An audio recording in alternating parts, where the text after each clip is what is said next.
이명박 전 대통령이 뇌물수수 등의 혐의로 피의자 신분으로 검찰에 소환됐습니다. 오늘 아침 9시 22분에 검찰에 나온 이 전 대통령은 1년 전 박근혜 전 대통령이 조사받았던 서울중앙지검 1001호실에서 조사를 받고 있습니다. 네, 헌정사상 5번째로 검찰 수사를 받는 전직 대통령이 됐습니다. 포토라인 앞에 선 이 전 대통령은 참담한 심정이라며 국민께 심력 끼쳐드려 죄송하다며 역사에서 이번 일이 마지막이 되길 바란다고 했습니다.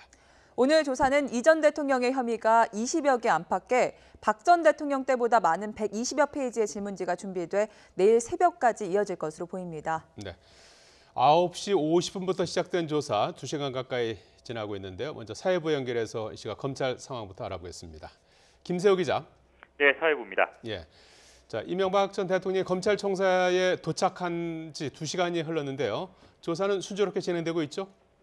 네, 이명박 전 대통령은 예정보다 조금 빠른 9시 22분 서울중앙지검에 도착했습니다. 이어 1분 안팎의 대국민 입장을 밝힌 뒤 곧바로 검찰청사 10층으로 올라갔습니다.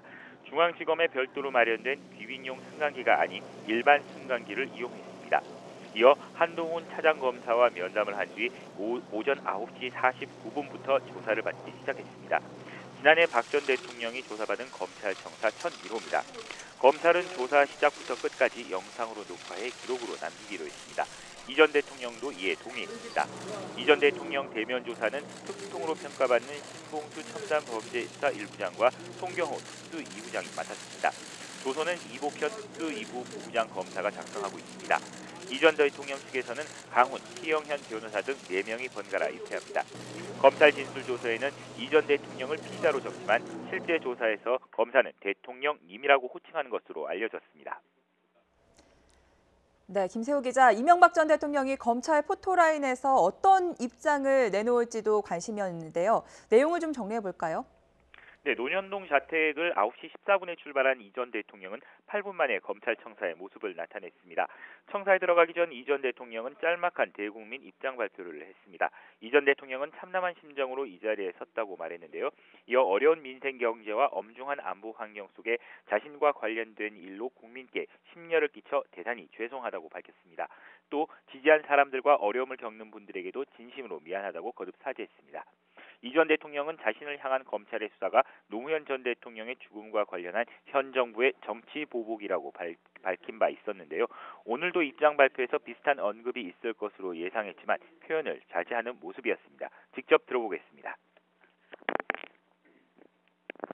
전직 대통령으로서 물론 하고 싶은 이야기도 많습니다만은 말을 아껴야 한다고 스스로 다짐하고 있습니다. 다만 바라건대 역사에서 이번 일로 마지막이 되었으면 합니다. 이 전 대통령의 이번 대국민 입장 발표는 변호인단과의 조율에 작성된 것으로 전해졌습니다. 자, 김세호 기자. 검찰 조사를 받고 있는 이 전 대통령 어떤 혐의를 받고 있죠? 네, 이 전 대통령의 혐의는 20개를 넘습니다. 뇌물수수와 직권남용, 공직선거법, 대통령기록물관리법 위반, 횡령, 배임 혐의 등입니다. 지난해 말부터 본격 수사를 벌인 검찰은 다스의 진짜 주인은 이 전 대통령이라고 결론 내렸고 국정원 특수활동비와 삼성의 60억 원대의 다스 소송비 대납도 이 전 대통령이 측근들에게 지시해 받은 것으로 파악했습니다. 측근인 김백준 전 총무기획관을 구속 기소하면서 이미 이 전 대통령을 주범으로 못 박은 검찰은 혐의 입증에 자신하고 있습니다. 검찰 관계자는 전직 대통령에 필요한 예우는 충분히 갖추되 철저하고 투명하게 수사하겠다고 밝혔습니다. 이 전 대통령은 혐의가 광범위한 만큼 새벽까지 장시간 조사받을 전망입니다.